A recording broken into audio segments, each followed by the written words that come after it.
संत रामपाल जी महाराज एक ऐसे महान संत जिन्होंने अपनी सतभक्ति, तत्व ज्ञान, करुणा और सेवा के बल पर समाज में नई मिसाल कायम की है।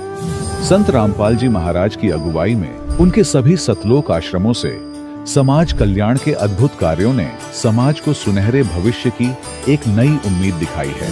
संत रामपाल जी महाराज से नाम दीक्षा लेने के बाद लाखों लोगों की लाइलाज बीमारियां जैसे कैंसर, एड्स आदि ठीक हुई। संत जी के ज्ञान से प्रेरित होकर उनके अनुयायियों ने लाखों यूनिट रक्तदान किया।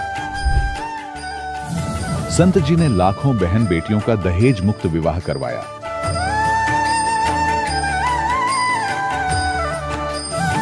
संत जी ने लाखों लोगों का नशा छुड़वाया, करोड़ों उजड़े परिवार बसे। संत जी के आश्रमों में समागम के दौरान निःशुल्क नेत्र चिकित्सा, दंत चिकित्सा प्रदान की जाती है। संत रामपाल जी महाराज द्वारा समय समय पर पर्यावरण संरक्षण के उद्देश्य से बड़े स्तर पर वृक्षारोपण किया जाता है। संत जी ने जरूरतमंदों को तत्काल राहत पहुंचाने के लिए एम्बुलेंस सेवा शुरू की। संत जी अपने अनुयायियों को देहदान के लिए प्रेरित करते हैं, जिससे मानवता की सेवा और चिकित्सा क्षेत्र में सुधार हो सके। संत रामपाल जी महाराज के सभी आश्रमों में हर रोज निःशुल्क भंडारा आयोजित किया जाता है, जहां हर वर्ग, हर जाति और हर धर्म के लोग एक साथ बैठकर भोजन करते हैं।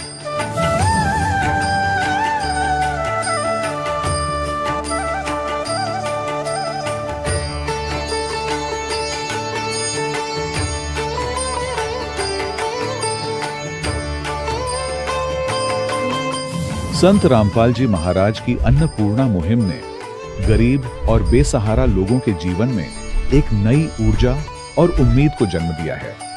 घर घर खाद्य सामग्री और जरूरी मदद पहुंचाकर संत रामपाल जी महाराज ने लोगों को दुख और मजबूरी से लड़ने की ताकत प्रदान की है।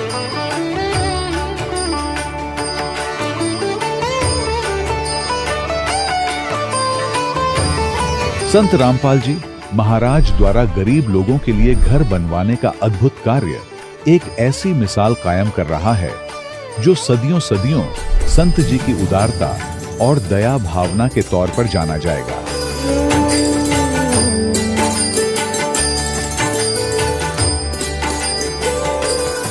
संत रामपाल जी महाराज ने हरियाणा सहित भारत के कई राज्यों में आई भीषण बाढ़ से अनेक गांवों और किसानों को बड़ी राहत दिलाई।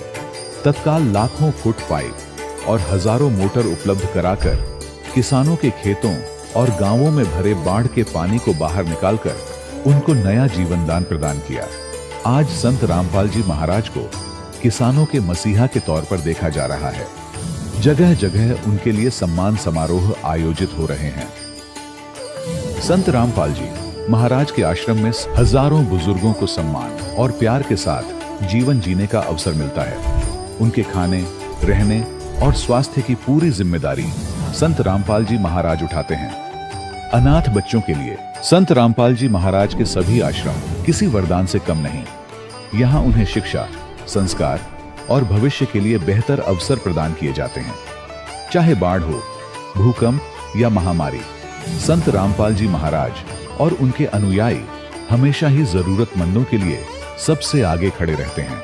कोविड महामारी के दौरान संत रामपाल जी महाराज के आश्रमों से करोड़ों लोगों के लिए भोजन, दवाइयां और जीवन रक्षक सामग्रियां उपलब्ध कराई गई। चाहे गरीब की मदद हो या किसी शोषित और पीड़ित वर्ग के हक और सम्मान की लड़ाई, संत रामपाल जी महाराज ने हमेशा ही उनकी दबी आवाज को सरकारों तक पहुंचाया है और उन्हें उचित न्याय दिलवाने में अहम भूमिका अदा की है। समाज में आध्यात्मिक और सामाजिक मूल्यों के प्रति जागरूकता लाने में संत रामपाल जी महाराज हर कदम पर मानवता के सच्चे सेवक साबित हुए हैं। संत रामपाल जी महाराज का जीवन हमें सिखाता है कि सच्ची सेवा वही है जो निस्वार्थ भाव से की जाए। आइए हम भी इस महान सेवा के कार्य में इस महान संत से जुड़ें और संत रामपाल जी महाराज से नाम दीक्षा लेकर अपने जीवन को धन्य बनाएं।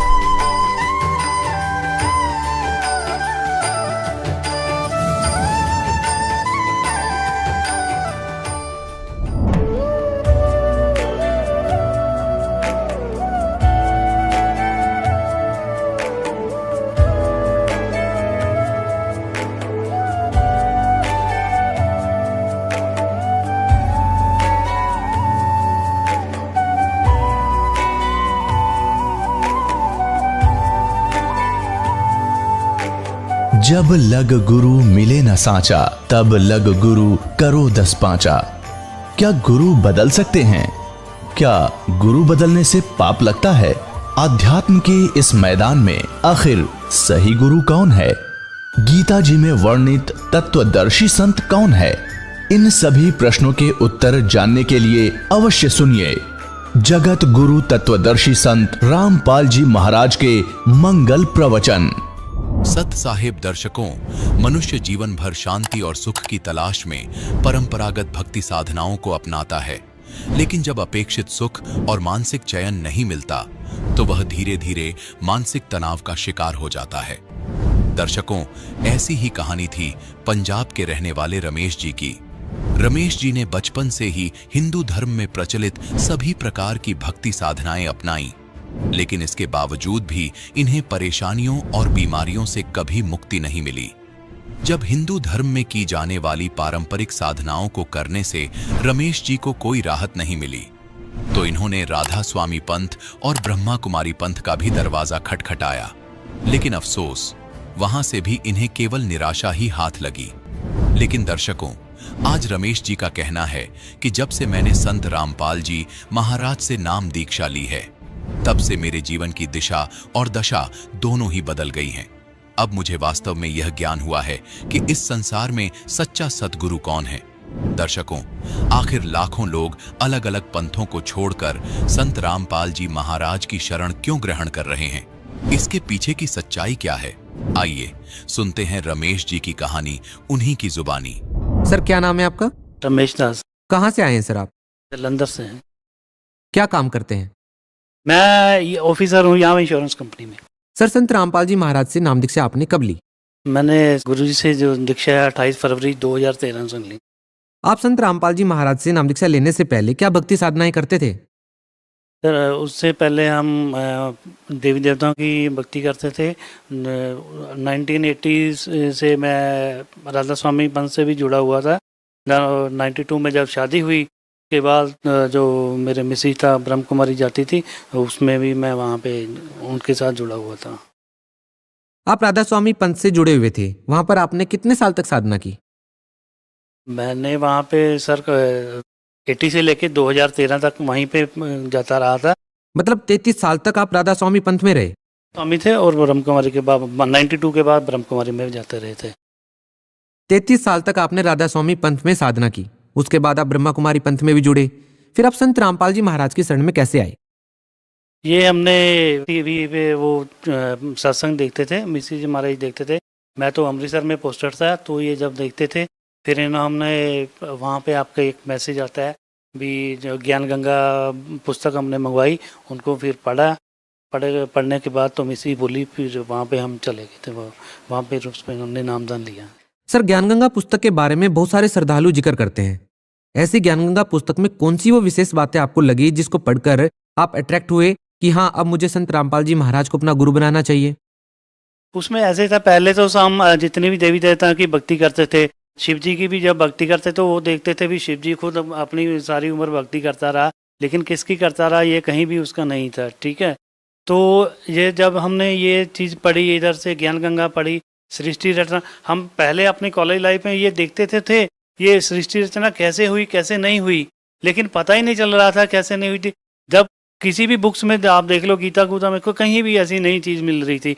जब हम इधर ये ज्ञान गंगा पढ़ी, उसमें ये सब चीज़ें पढ़ी, सृष्टि रचना, सब कुछ ऐसी देवी देवताओं के बारे में डिटेल में सारा हमें ज्ञान पता चला। सर, सृष्टि रचना के बारे में तो राधा स्वामी पंथ में भी बताया जाता है। संत रामपाल जी महाराज ने आपको ऐसी कौन सी बातें बताई जिससे आपको लगा कि हाँ, ये बातें सही हैं?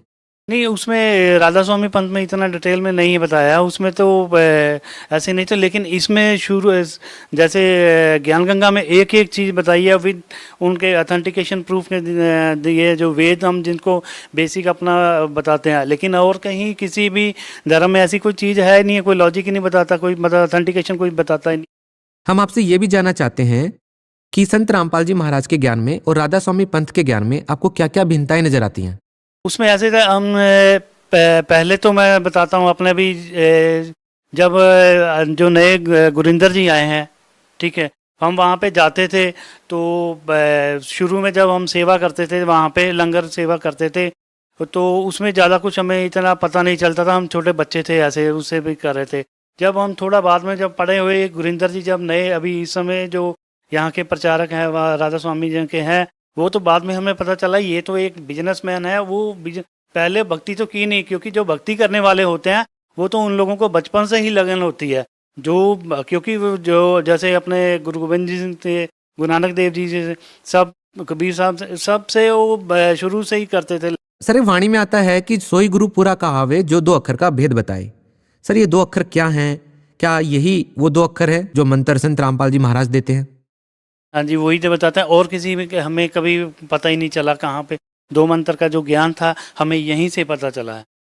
सर देखिए, ये भी कहा जाता है कि गुरु नहीं बदलना चाहिए। पहले आपने राधा स्वामी पंथ से नाम दीक्षा ले रखी थी, अब आपने संत रामपाल जी महाराज को अपना गुरु बना लिया है। कहा जाता है कि गुरु बदलने से पाप लगता है। क्या आपने गुरु बदलकर सही किया?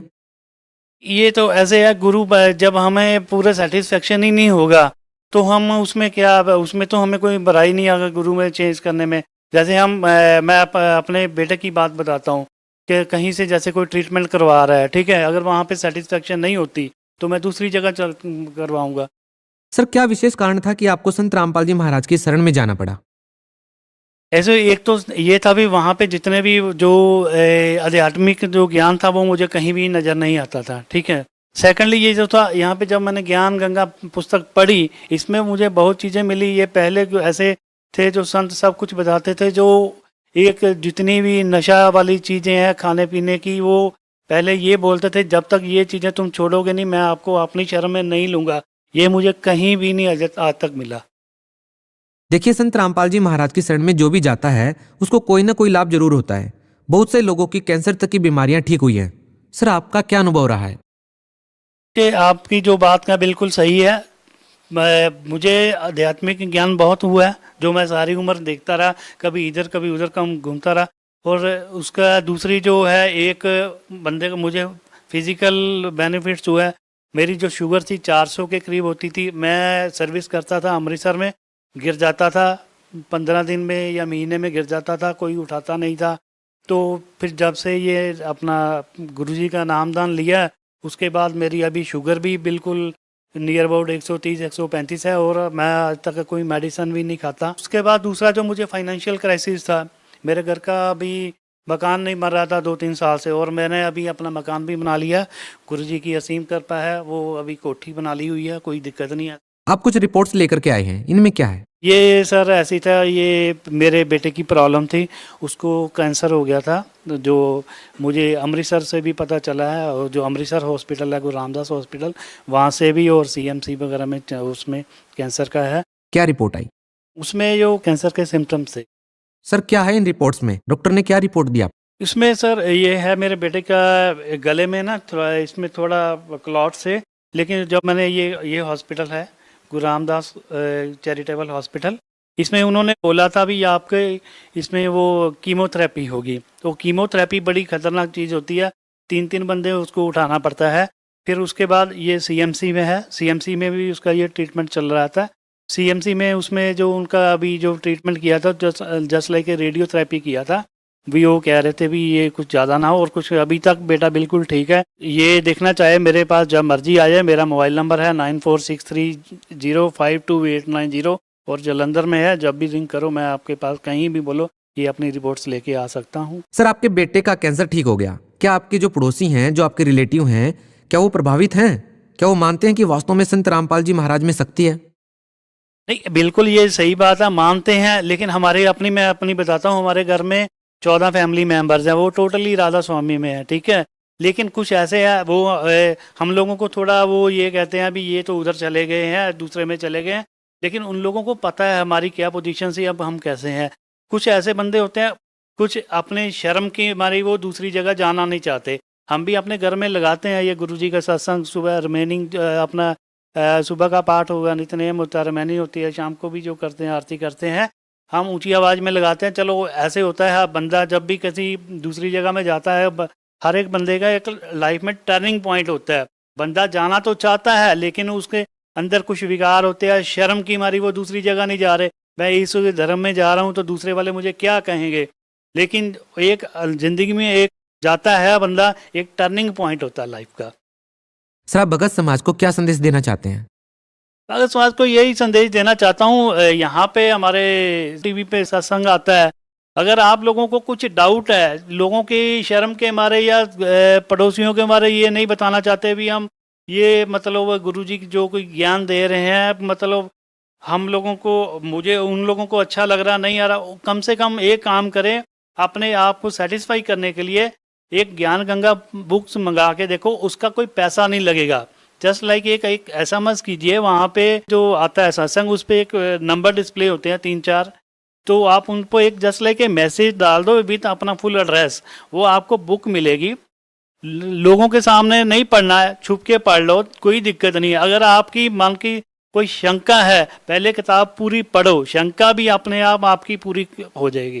सर, और कुछ कहना चाहेंगे आप अपने अनुभव के बारे में, अपने एक्सपीरियंस के बारे में?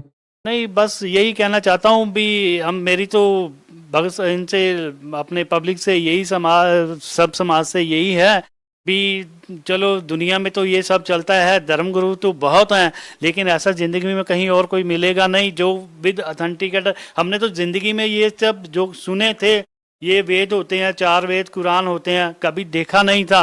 अब वो बुक में ज्ञान गंगा देखो, विद पेज नंबर, श्लोक नंबर, सब सब कुछ डिटेल दिया है। अपनी बुक्स कहीं ऑनलाइन, अगर कोई आपको वेल एजुकेटेड है सब फैमिली, तो उसमें इंटरनेट पे उसका जो देख सकते हैं अपने, वो सारा अपना मन का शंका दूर करें। हाँ, अगर किसी चीज़ की भी इन लोगों को शंका होती है तो वहाँ पे जो नंबर डिस्प्ले होते हैं उन पे वो सारी अपनी शंका समाधान कर सकते हैं।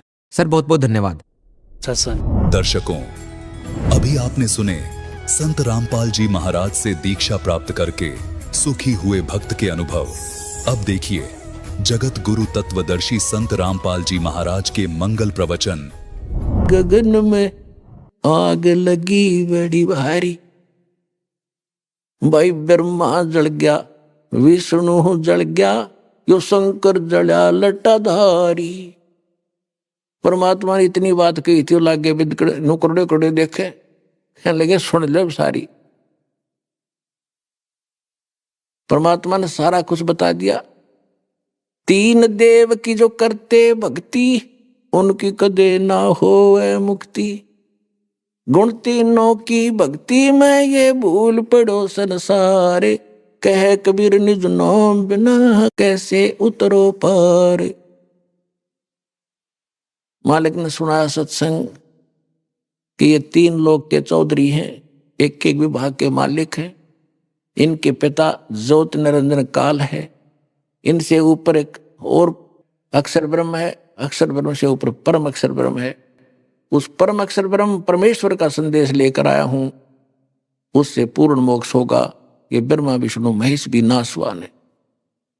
बस कितना कहना था, उड़ा पड़ गई किल की, ये क्या बकवास कर रहा है, तू बैठ जा, ये है वो। परमात्मा बोले ले भाई बैठ गया मजा।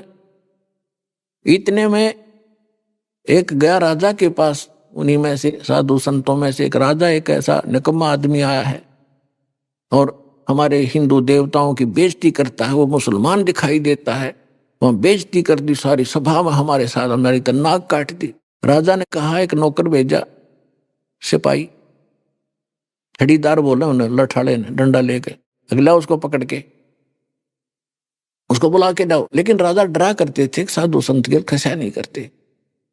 तो उसने कहा था उसको बुला के ला भाई, कौन है? तो उसने कहा, सिपाही ने जाकर कहा कि महाराज जी आपको राजा याद करते हैं, भगत जी आपको राजा बुला रहे हैं। परमात्मा बोले, भाई राजा ने गरज होगी तो यहाँ आ जाएगा, वरना राजा से कोई काम नहीं।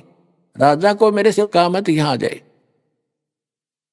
अब यह बात सुनकर वो फिर 2-3 और साथ गए छड़ी उस सिपाही के, और नमक मिर्च लगा के राजा को कहा, जी वो तेनू कहे उसको गरज होती यहाँ आ जाएगा। अब इस बात से उस बुद्धिमान होते हैं, राजा से बालक नहीं होते। उसने इतना तो महसूस किया कि भाई कोई आम भगत और संत नहीं है ये, ना तो राजा बुलाओ भाजी आओ, और कह के न सोचे कि इनाम देगा। राजा खुद चला। जब वो वीरदेव सिंह बघेल 100 फुट की दूरी पर रहा और उनसे पूछने लगा, कौन सा है वो भक्त? उन्होंने बताओ, सामने बैठा है टोपी वाला। तब क्या हुआ, परमात्मा आसन पद्म लगाए बैठे थे, जमीन से 1.25 हाथ ऊपर, यानी इतना ऊंचा, एकदम ऊंचे हो गए, नीचे कुछ नहीं, ऐसे ऊपर इतना हवा में बैठ के नो के नो आसन पद्म लगाए। राजा देखे नो, और किसी को दिखाई नहीं, औरों को दिखे नीचे बैठे, राजा को दिखे 1.25 हाथ ऊपर। राजा का पसीने आगे जाते प्रणाम किया, ये तो आम भक्त नहीं है भाई। परमात्मा को प्रणाम किया, सारे श्रोता हैरान रह गए कि इसको ये कैसे क्या हो गया। तब राजा ने कहा कि भगवान हमारे घर चलिए, और साथ में गुरु जी तो जाना ही था, उसका जो पूर्व गुरु था वहां बैठ गया, पंडित जी था वो।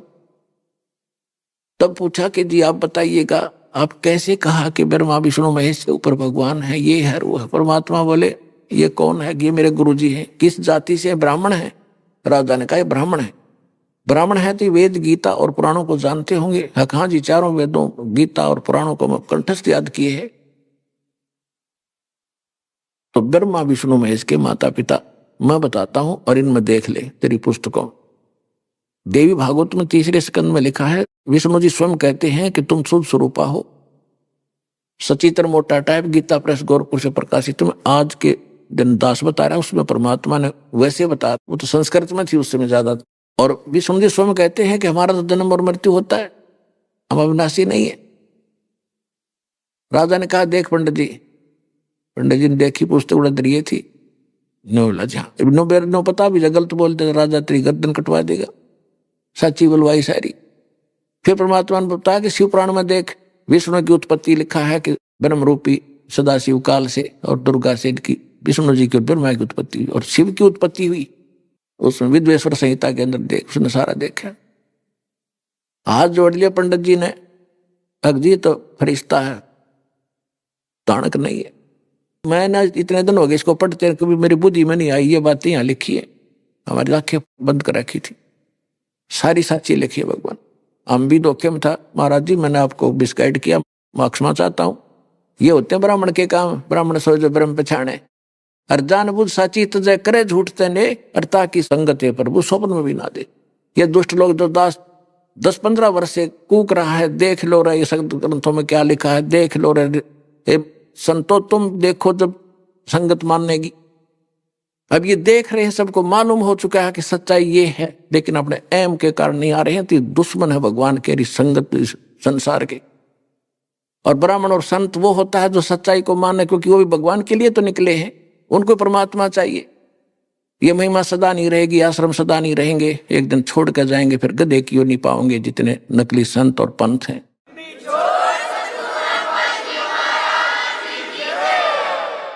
इसका नाम ब्राह्मण होता है।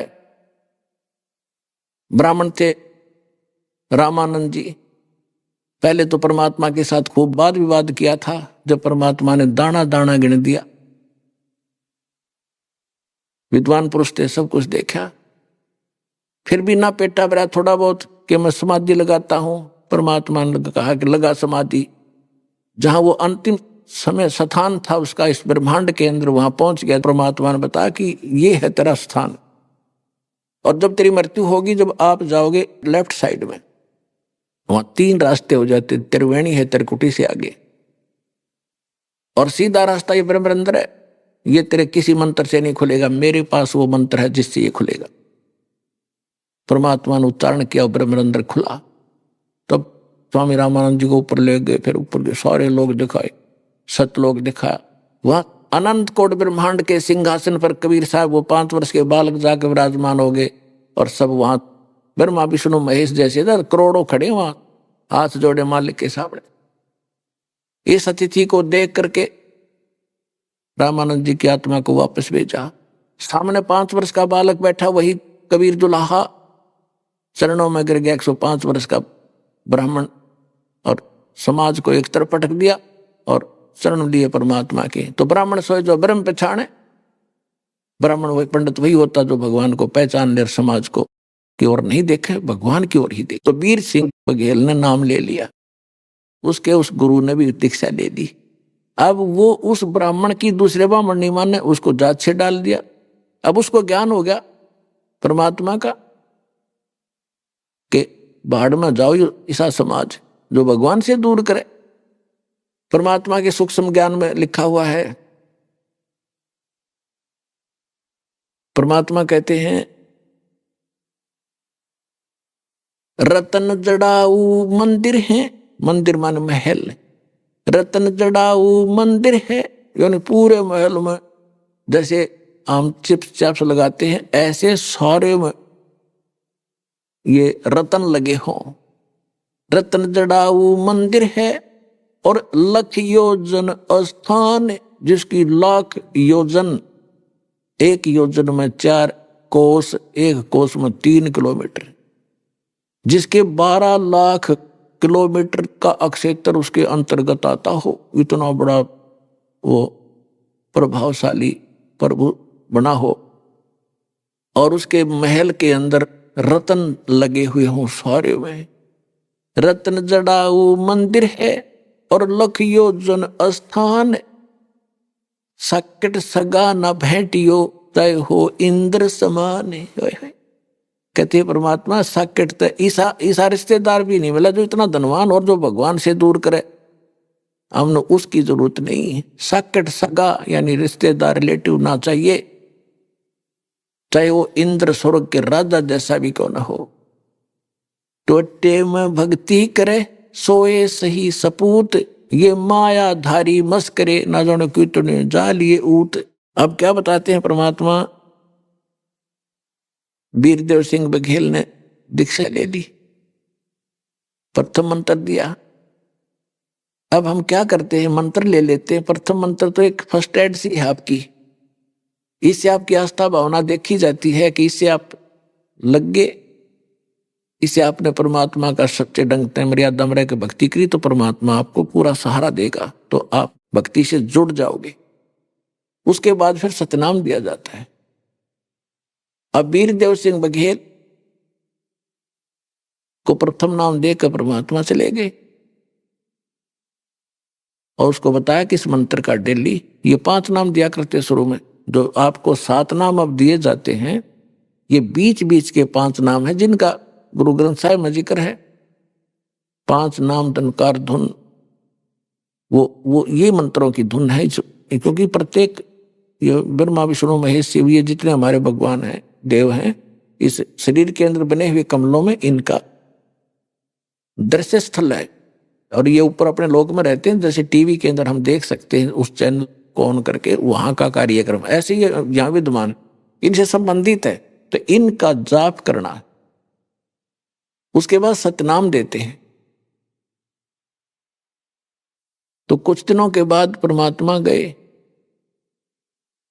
वीरदेव सिंह बघेल के घर पे कि देख का है पौधा मेरा लगा है कि नहीं, सिंचाई करनी, सत्संग सुनाना, ज्ञान सुना। आपको यहाँ नाम देने के बाद आपको यहाँ इसलिए बुलाया जाता है कि आपकी भक्ति बीज बोया है, इस ज्ञान से, सत्संग से, आशीर्वाद से धर्म पुण्य करवा के आपकी सिंचाई की जाएगी भक्ति के पौधे की, तब आप जड़ पकड़ेगा वो, तभी अंकुर फूटेंगे। तो परमात्मा ऐसे घर जाते थे जब संगत बहुत बड़े हुआ करते थे, तो वहां गए। राजा ने तैयारी कर रखी थी शिकार खेलने जाने की। शिकार खेलते जंगल में जाकर शिकार मारते, हिरण मारते। इन बका रखे थे नकलियों ने कि क्षत्रिय का काम होता है जंगल में जावे हैं और शिकार करे थे, शेर भी आ जाए उससे भी लड़े ताकि आपकी सूरवीरता बनी रहे। नरे कर्म फड़वा दे। सूरवीरता तो वैसे है, भक्ति करे, भगवान का साथ सहारा ले, कुछ भी आपत्ति ना आवे। राजा ने 1 हफ्ते 10 दिन का प्रोग्राम बना रखा था, सब कुछ तैयारी कर रखी, कति सारा सामान घोड़ों पर लाद रखा और स्वयं बैठने तैयार हो रहा घोड़े पे चलने के लिए। परमात्मा पहुंच गए। परमात्मा गए तो उतर गया नीचे, बैठ गए 10-20 मिनट और फिर कहा महाराज कैसे आना हुआ? ये इसलिए आया था बच्चा कि सतनाम देना था आपको कि दे दो जी। नहीं अभी नहीं भाई, ऐसा कर तो आज यहां रुक और कल तेरे को सतनाम दूंगा। नु बोला जी ऐसा है, आज तो उन्होंने पूरी तैयारी कर रखी है और चलो आप भी चलो, जंगल में सैर सपट्टे करके आएंगे, फिर कल दे दियो।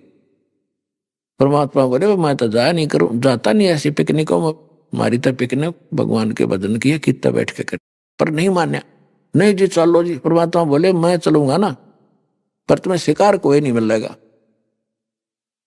तो वीरदेव सिंह कहने लगे नहीं जी वहां से जंगल में जाएंगे, बहुत शिकार है वहां, तो बहुत घने हिरण है, मोरग है बड़े। ये परमात्मा चल पड़े कबीर साहब, एक घोड़े पर उनको बैठा लिया, जाकर टेंट लगा दिया। टेंट लगा दिया तो क्या हुआ, पहले शिकार खोजने लगे इधर उधर। शिकार के साथ साथ जो है ना काफी दूर तक चले गए, सारी सेना भी, राजा भी। वो जो उनका मूल कैंप था वो कम से कम कई किलोमीटर दूर रह गया, 8-10-15 किलोमीटर वन में, जंगल में। तो वहां जब पहुंच गए, शिकार कोई मिला नहीं। एक बैठ के एक वृक्ष के सब इकट्ठे हो गए दूर से आके, और उनको इतनी गजब की भूख और प्यास लग गई, यदि आध घंटा पानी ना मिल रहा तो सारे मरे। एक लीला दाता की। तो सब ने, राजा ने आदेश दिया कि पता करके आओ, इधर दूर जाके पहाड़ों पर किधर कोई जंगल में सरोवर हो, तालाब हो। दूर दूर तक वो चले गए, कहीं कोई तालाब नजर नहीं आया। परमात्मा ने कहा कि भाई, परमेश्वर कबीर जी बैठे थे, कहा कि इस पहाड़ पर देख लिया, उस पर देखा हो पा जाए जल। तो सभी हंसने लगे जी, जब नीचे समतल पर पानी नहीं मिला वहां कहां पानी होगा, पहाड़ पे कहां से जला हुआ था। महाराज जी, उनमें से एक समझदार मंत्री था वर्द, वो कहने लगा भाई संता की बात पे विचार कर लिया करे, देख कान में क्या दिक्कत है, वो घूमे हो तुम जब न कहा है। तो 2-3 सैनिक गए पहाड़ पे से चढ़ते चढ़ते, वहां जाके क्या देखा, बढ़िया सरोवर पानी का भरा हुआ अमृत, और वहां बाग बगीचा, इतना गजब का बाग, लदपद केले, सेब, संतरे, अंगूर। उन आवाज लगाई आ जाओ आ जाओ, बहुत बढ़िया जल है, बहुत सुंदर, यहाँ तो बाग है पूरा। तो सारे पहुंच गए फटाफट वहां। भूखे मरे थे पहले तो, तोड़ तोड़ खाए छके, फिर नहाए उसमें, और कुछ बांध लिए ले चलन खातिर, घोड़ा बदल लिए। जब चलने लगे, राजा भी बैठा घोड़ों पर, मालिक को भी बैठा लिया घोड़े पर, और चलते चलते राजा बराबर बराबर चल रहे हैं। राजा ने पूछा, हे भगवान, हे गुरुवर, भगवान की ऐसी लीला कि देख पहाड़ के ऊपर जल और बगीचा लगा दिया, कमाल होगा कि देखने में कितना सुंदर है। एकदम घोड़ा मोड़ कर देखा, वहां क्या देखा, ना जल ना कोई बाग, बस सूखे पत्थर पड़े। वापस फेर लिया मोड़ के, सारा घूम का धक्के खा कर देखा, उड़ा कुछ भी कौन। और वो फल अंगूर तोड़ रखे, घोड़ा बदल रखे, वो न्यारे वो तो उनके पास थे, सपना भी ना हुआ। तब कहा, गुरुवर ये कहा था, कैसी लीला मालिक की, कि भाई जहां से आए थे वो चले गए, सारा काम पूरा है, तुम चलो। मन के मुझे क्या मालूम क्या हुआ क्या नहीं। ने बोले नहीं, ये तो सब लीला आपकी है। अब चरणा में पड़ गए वो सारे के सारे मंत्री, वो राजा, सब कुछ। हे भगवान, आपने जान बचा दी, आज सारे मरने थे। परमात्मा बड़ी दया करी। परमात्मा बोले भाई भक्ति करो, जो मैं तो दास हूं, उसका भगत हूं, भक्ता की रक्षा तो भगवान किराए करे। उनको इस तरह समझाने की चेष्टा करी दुर्बुद्धियों को। फिर घर पर आ गए, अपनी पत्नी से कहा, वह भी ना मान्या करती, अनाड़ी पने मारी थी। ने बोली मैं तो माता की भगत हूं, ना छोड़ू माता ने। तब उसको बताया सारी कहानी, वह भी रो और चरण पकड़े, परमात्मा तो भगवान आ गए हमारे घर पे। वीरदेव सिंह बघेल ने कहा कि भगवान सतनाम दे दो। नहीं, अभी तक तो तेरे बीज का अंकुर भी नहीं फूटा, तू शिकार खेलता फिर भगत है।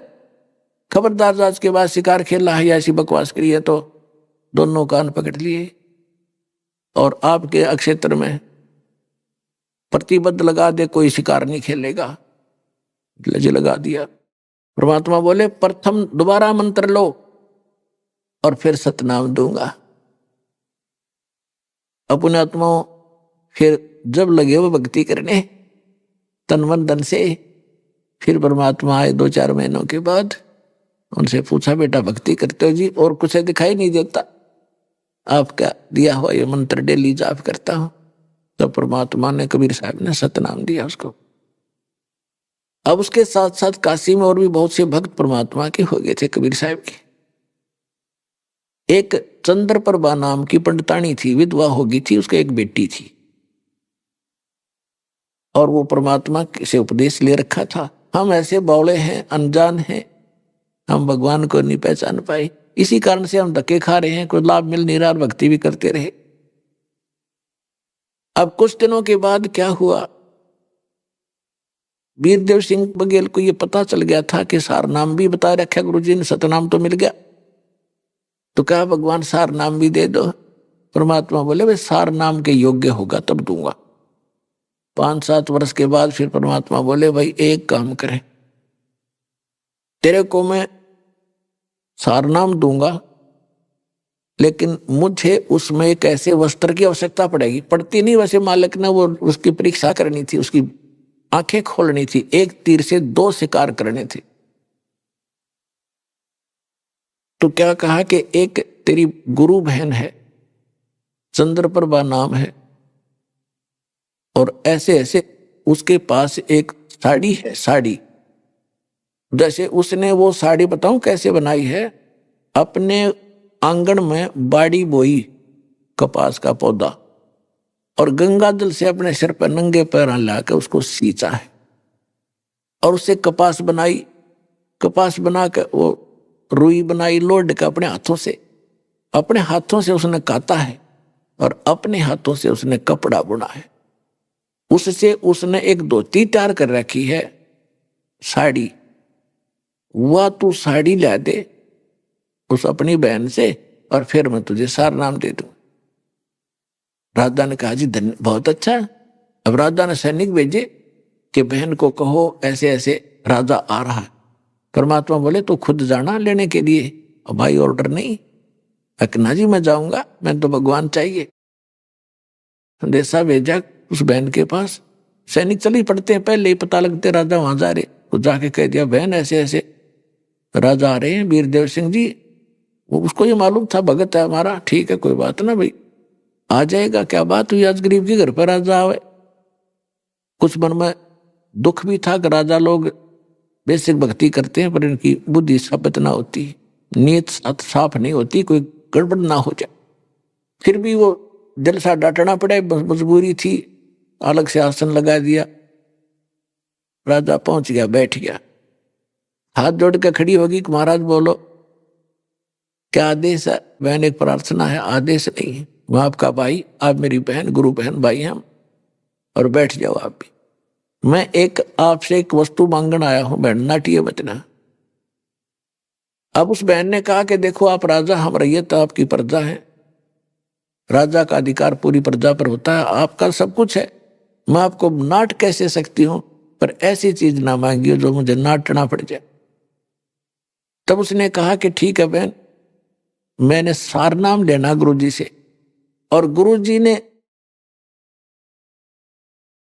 एक वस्तु मांगी है कि एक कपड़ा चाहिए, सफेद धोती, स्वच्छ, और तब वो मुझे सार नाम देंगे। और आपके पास गुरुजी ने बताई।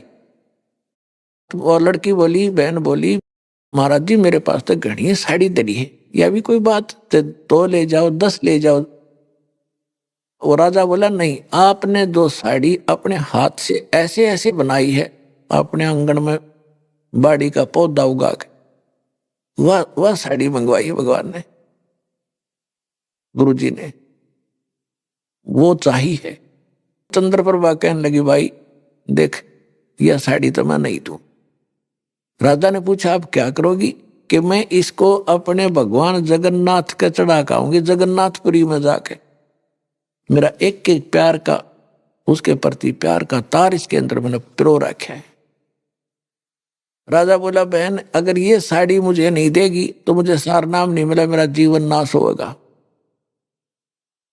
बहन इसके बदले में तू मुझसे जो चाहे मांग ले, मैं दे दूंगा, 2, 5, 4 गांव तुझे दे दूंगा, प्रधान बना दूंगा मेरी बहन, मेरा जीवन सफल हुआ है। कहने लगी भाई राजा बात सुन ले, तू राजा मैं रैयत हूं, या धोती नहीं दूंगी, मैं भगवान के लिए बनाई है, चाहे देश निकाला दे दे और उन धक्के तो छीन ले, बेशक तेरी ताकत है, पर अपने हाथ से चंद्र प्रभा नहीं देगी इतने, एक वे कहते 100 वे। बहुत देर तक रिक्वेस्ट करता रहा पर मायूस होकर उठकर चल पड़ा। अब आके ढीले हो, मालिक को तो पता था। परमात्मा ने पूछा, हाँ भाई क्या रहा वीरदेव सिंह बघेल? कहने लगा, जी मेरे खोटे भाग हैं, मैं बड़ा नीच व्यक्ति हूं और मेरे भाग में सारनाम नहीं है, मेरी माड़ी किस्मत है। भगवान परमात्मा ने पूछा कि क्या बात हुई, कि सारी कहानी बता दी उसने, लड़की ने, के साथ जो वार्ता हुई थी वीर सिंह ने बताया। तो परमात्मा ने पूछा, वो करेगी क्या उस साड़ी का, धोती का? राजा ने बताया, उसने ये कहा है कि मैं जगन्नाथ के मंदिर पे अपने हाथ से ढाका आऊंगी, मैंने उसके लिए बनाई, वो मेरा भगवान है विष्णु जी। परमात्मा बोले, बेटा एक काम कर दे, मैं तुझे सारनाम दे दूंगा, चलो अपनी शर्त में ढीली करता हूं, वो धोती वो वहां से ढाका उसने पूछ ले कद जावेगी, और वहां तक इसको उस बेटी को कोई दुख ना हो रास्ते में, यह व्यवस्था तू कर दे। और जब वह धोती चढ़ा के आ जाएगी, अपने पैंट चढ़ा के आ जाएगी जगन्नाथ के, फिर मैं तेना आते नाम दे दूंगा। जब वह सुरक्षित आ गई तय, उसको दिक्कत नहीं आनी चाहिए कोई रास्ते में।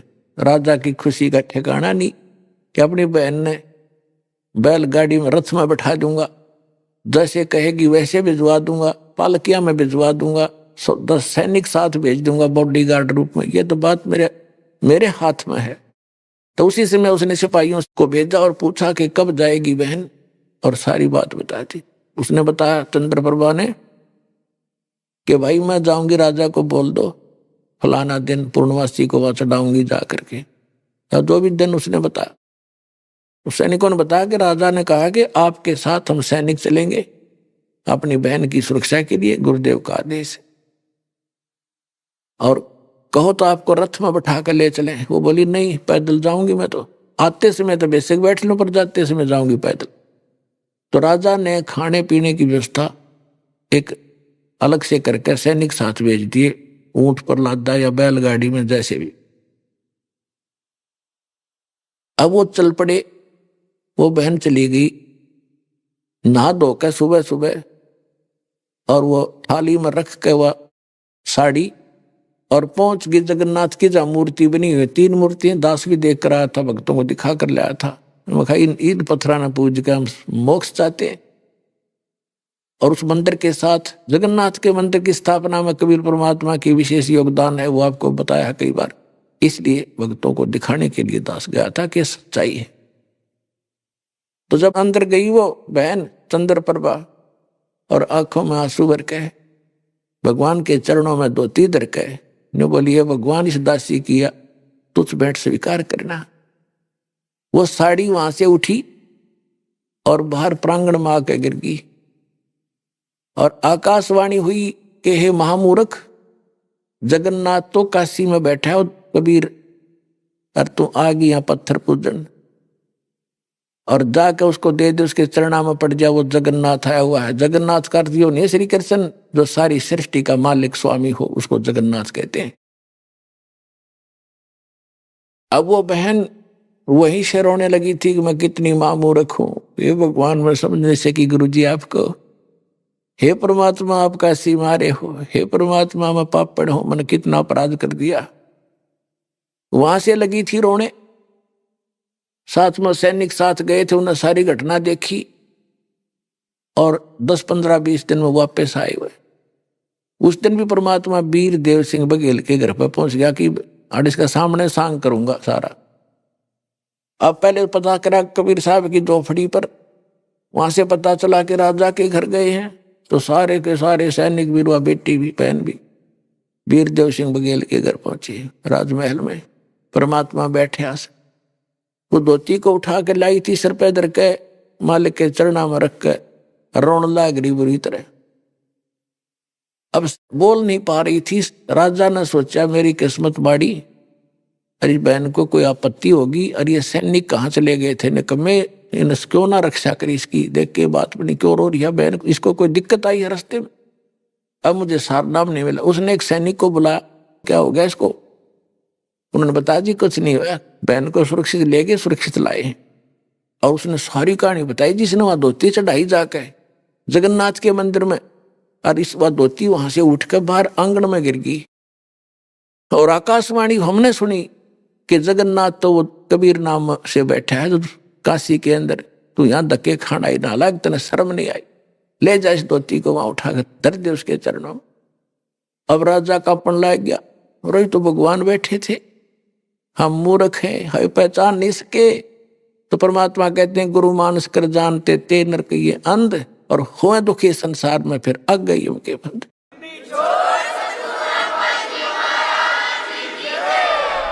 अभी आपने सुने संत रामपाल जी महाराज के मंगल प्रवचन। आइए अब सुनते हैं संत रामपाल जी महाराज से नाम दीक्षा लेकर सतभक्ति करके अद्भुत लाभ प्राप्त करने वाले अनुयायी के विचार।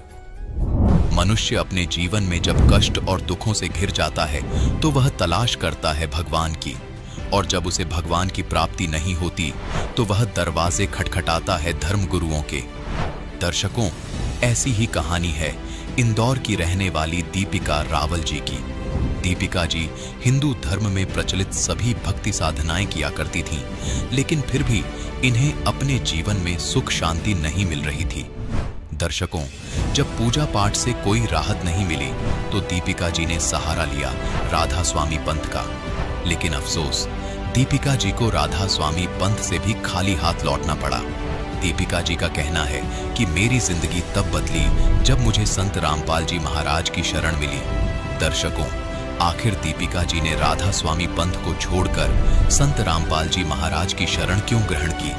आखिर आज दीपिका जी संत रामपाल जी महाराज को परमात्मा क्यों बता रही हैं? आइए जानते हैं इसके पीछे की सच्चाई क्या है। सुनते हैं दीपिका जी की कहानी उन्हीं की जुबानी। जी नमस्कार। नमस्कार सर। क्या नाम है जी आपका? दीपिका रावल। दीपिका जी कहाँ से आए आप? इंदौर एमपी। दीपिका जी, संत रामपाल जी महाराज से नाम दीक्षा लेने से पहले आप क्या भक्ति साधना करते थे?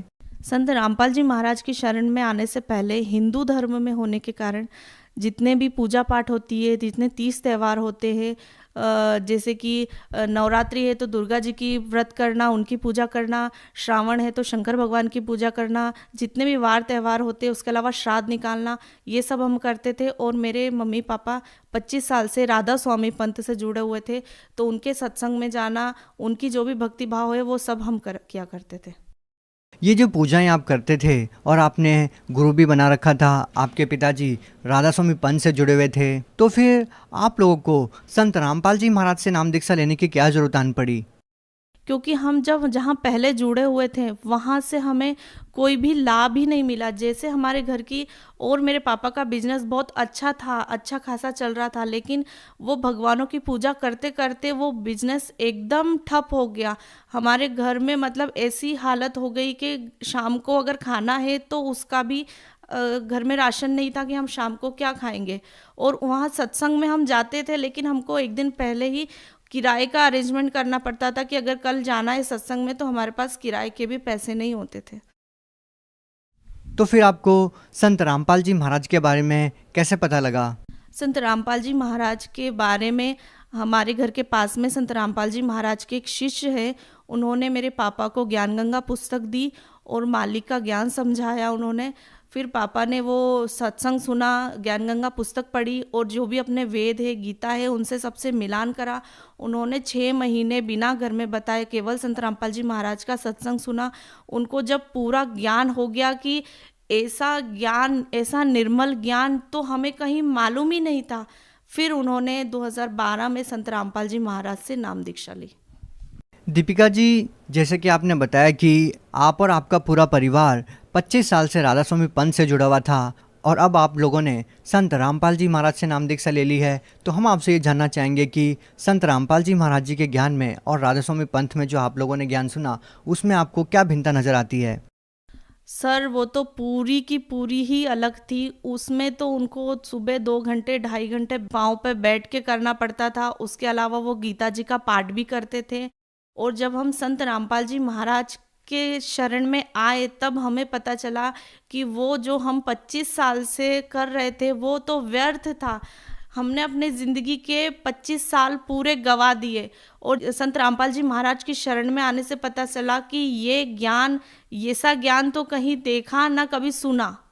तो फिर हम संत रामपाल जी महाराज की शरण में गए। दीपिका जी, जब आपके पिताजी संत रामपाल जी महाराज जी की शरण में आए तो उनको कोई लाभ मिला? संत रामपाल जी महाराज की शरण में आने से हमारे जो घर की आर्थिक स्थिति बहुत ही खराब थी, वो हमारे घर की आर्थिक स्थिति बहुत बहुत बहुत अच्छी हो गई है। और संत रामपाल जी महाराज की दया से हमारे इनकम वही है, लेकिन हमारे घर का जो भी खर्चा है, जो भी कुछ है, वो मालिक की दया से बहुत ही अच्छा है। संत रामपाल जी महाराज जी से जुड़ने से पहले मेरे पापा गुटखा खाते थे। वो जब तक गुटखा रात को नहीं खाते थे उनको नींद ही नहीं आती थी। और उन्होंने कई बार हरिद्वार में कहीं पर भी वो गुटखा फेंक के आते थे। वो कसम खाते थे कि आज के बाद नहीं खाऊंगा। वो 8-10 दिन नहीं खाते और फिर उनको वापस याद आती तो फिर वो वापस गुटखा मंगाते और खाते, जब भी उनको नींद आती थी। मेरे पापा जो संत रामपाल जी महाराज जी से जुड़ने से पहले जो उनको गुटखे का नशा था, वो जब संत रामपाल जी महाराज का उन्होंने ज्ञान सुना, वो ज्ञान सुनने से ही उनकी वो लत ऑटोमेटिक ही कब ख़त्म हो गई उन्हें पता ही नहीं चला। जबकि वो पहले बहुत बार ट्राई कर चुके थे कि छोड़ना है, कसम भी खाते थे, लेकिन वो लत उनसे छूट ही नहीं रहती, जो संत रामपाल जी महाराज के ज्ञान से ही छूट गया। मुझे थायराइड की बीमारी थी, जिसका मैंने एलोपैथिक, आयुर्वेदिक और होम्योपैथिक सारे ट्रीटमेंट करा लिए थे। मेरी बॉडी अकड़ जाती थी थायराइड से, मेरा गले में बहुत पेन होता था। और फिर जब संत रामपाल जी महाराज की शरण में हम जुड़े तो संत रामपाल जी महाराज से प्रार्थना लगाई और मेरी फिर प्रेगनेंसी में रिपोर्ट आई, वो पूरी नील आई थायराइड की। जबकि उस वक्त मुझे थायराइड था, लेकिन संत रामपाल जी महाराज की दया से वो रिपोर्ट पूरी नील आई। और मुझे प्रेगनेंसी में पाइल्स की बीमारी हो गई थी। वो मैडम ने बोल दिया था कि इसका ऑपरेशन ही करना पड़ेगा, लेकिन अगर अभी प्रेगनेंसी है तो हम इसको दवाइयाँ भी नहीं दे सकते आपको। और वो हम घर पे आए और हमने दंडवत प्रणाम किया और मालिक से प्रार्थना करी, और वो बीमारी भी कब चली गई मालूम ही नहीं चला। और इसके अलावा अभी हम ट्रेन आश्रम से आ रहे थे, तो हम ट्रेन में बैठे थे, लास्ट डब्बे में कांच की तरफ बैठे थे। मेरा छोटा बेटा है, वो भी था, और हम कांच की तरफ ही देख रहे थे। ट्रेन जैसे ही चली तो किसी ने बड़ा सा पत्थर मारा उस ट्रेन के कांच में। वो पूरा कांच, भगत जी, मेरा बेटा और हमारे ऊपर पूरा कांच गिरा, पूरे बारीक बारीक टुकड़े हो गए हमारे ऊपर। हमारी आंखें उधर ही थी, लेकिन हमको जरा सी भी उस कांच का चोट नहीं लगा। संत रामपाल जी महाराज ने वहाँ पर हम तीनों को जीवन दान दिया है। और मेरे ससुर जी है, वो वर्कर काम करते हैं, तो उनको पैसे देना था, शनिवार के पेमेंट करते हैं वो। तो उन्होंने एटीएम से 5,000 रुपये निकाले, और वो जब वर्कर को देने आ रहे थे तो वो पैसे रास्ते में गिर गए। वो वहाँ पर आए, उन्होंने अपनी पॉकेट चेक करी, पर्स चेक करा, फिर वो रास्ते में बार बार चेक करा उनको कहीं पैसे नहीं मिले।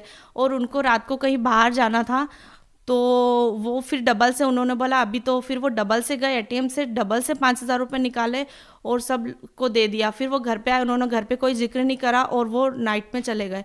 फिर जब वो वहाँ पहुँच गए और ऑटो से उतरे तो ऑटो का 200 रुपये भाड़ा हुआ। जब उन्होंने पर्स निकाल के वो पैसे देने लगे, तब उनके पर्स में वो 5,000 रुपये पूरे ऐसे के ऐसे ही रखे थे, जैसे परमात्मा ने वो पैसे रख दिए। 500 के एकदम फ्रेश नोट उस पर्स में रखे।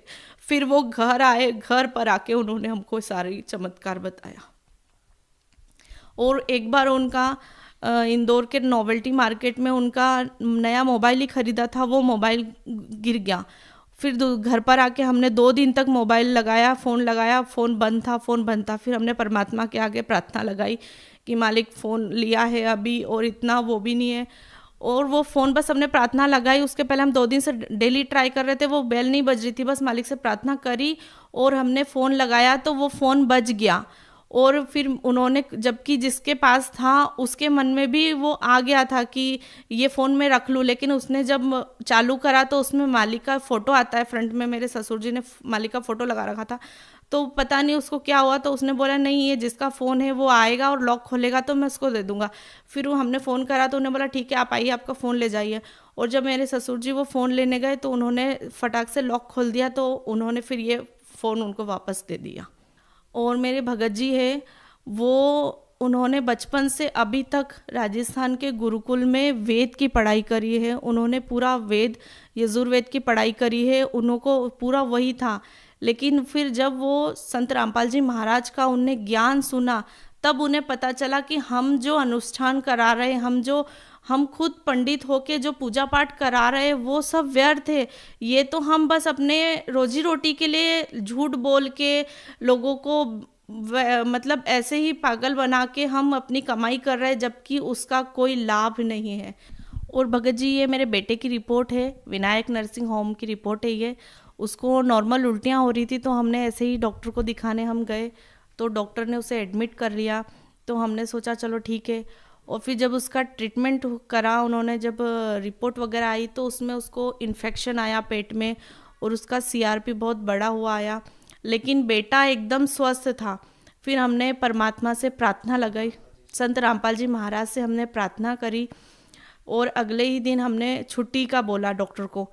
लेकिन डॉक्टर रिपोर्ट को देखते हुए डॉक्टर खुद बोला कि ये ऐसा लग नहीं रहा है कि ये रिपोर्ट इस बेटे की, आपके बेटे की है, क्योंकि बेटा एकदम स्वस्थ था, वो हॉस्पिटल में घूम रहा था। तो वो छुट्टी, रिपोर्ट को देखते हुए वो छुट्टी नहीं दे रहे थे कि कल से आप 2 दिन बाद वापस आओगे और बोलोगे कि इसको कुछ हो गया, इसलिए हम इसकी छुट्टी नहीं दे रहे। लेकिन हमने हमारी रिस्क पे 24 को एडमिट हुआ था और 25 को अगले ही दिन हमने छुट्टी ले ली उसकी, जबकि उसकी रिपोर्ट्स वगैरह बहुत ज़्यादा थी और उन्होंने बोला था 5-7 दिन एडमिट रखना पड़ेगा, इसका ट्रीटमेंट चलेगा। हमने बोला चलो ठीक है, हम करवा लेंगे। ऐसा करके हमने छुट्टी ली। उसके बाद मैंने उसको कोई दवाई नहीं दी, कोई कुछ नहीं दिया। संत रामपाल जी महाराज की दया से वो एकदम ठीक है, एकदम स्वस्थ है। दीपिका जी, ये कैसे संभव है कि आपकी रिपोर्ट्स में आपको इतना ज़्यादा इन्फेक्शन था और आपका बच्चा एकदम स्वस्थ था? ऐसा कैसे संभव हो सकता है? ऐसा संभव ऐसा है, जो हमारे संत रामपाल जी महाराज का जो ज्ञान है और जो हमारे संत रामपाल जी महाराज के शब्द में शक्ति है, उसी का चमत्कार है कि बेटा 3 साल का है, उसने भी नाम दान ले रखा है। संत रामपाल जी महाराज के ज्ञान और संत रामपाल जी महाराज के आशीर्वाद से ही ये सब चमत्कार होते हैं। आप भगत समाज को क्या संदेश देना चाहेंगे? भगत समाज को मैं हाथ जोड़कर प्रार्थना कर सकती हूँ, मैं रिक्वेस्ट कर रही हूँ कि प्लीज़ प्लीज़ प्लीज़ संत रामपाल जी महाराज का ज्ञान समझे। संत रामपाल जी महाराज की ज्ञान गंगा जो भी पुस्तक है उसको पढ़िए, और जो अपने वेद है, गीता है, इससे मिलान करिए। आप संत रामपाल जी महाराज का ज्ञान सुनिए तो सही, आपको खुद समझ आ जाएगा क्या सही है और क्या गलत है। तो मैं सभी समाज को, सारे पीपल को ये बोलना चाहती हूँ कि प्लीज़ संत रामपाल जी महाराज का ज्ञान समझिए, और इस जन्म मरण के जो हम इस 84 लाख योनियों के चक्कर में फंसते आ रहे हैं, उससे पीछा छुड़ाइए और अपने सतलोक मार्ग को चलिए। अगर कोई व्यक्ति संत रामपाल जी महाराज से नाम दीक्षा लेना चाहता है तो उनसे नाम दीक्षा कैसे प्राप्त कर सकता है? संत रामपाल जी महाराज ने सभी जिलों में नामदान सेंटर खोले हुए हैं, और अभी जिनको भी संत रामपाल जी महाराज का ज्ञान समझ के उनसे नामदान लेना है, तो विभिन्न चैनलों पे संत रामपाल जी महाराज के सत्संग आते हैं। उसके नीचे एक पीली पट्टी फ्लैश होती है, उस पर कॉन्टैक्ट नंबर दिए होते हैं, उस पर आप फ़ोन करके अपने नज़दीक के जो नामदान सेंटर है वहाँ पर जाके नाम दीक्षा प्राप्त कर सकते हैं। जी धन्यवाद। नमस्ते सर।